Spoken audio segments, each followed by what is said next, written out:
Elizabeth here with Seattle Boat Company. Pumping out your boat is not as bad as everyone makes it seem. The first thing that you're going to do is pull up with your boat. We're here at our Lake Union facility at Seattle Boat Company Fuel Dock. Undo the fitting for your pump out area. Come over here to the machine, unravel the hose, and turn the machine on. From here, you're going to put this area over the fitting on your boat. Sometimes it's nice to do this with a pair of gloves on, but you do not need to.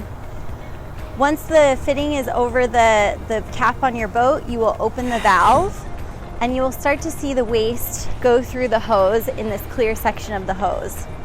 When the hose starts to run a little bit clearer, you can turn it off. You also have the option to use additional hose water from here on the dock to kind of flush out the system even further.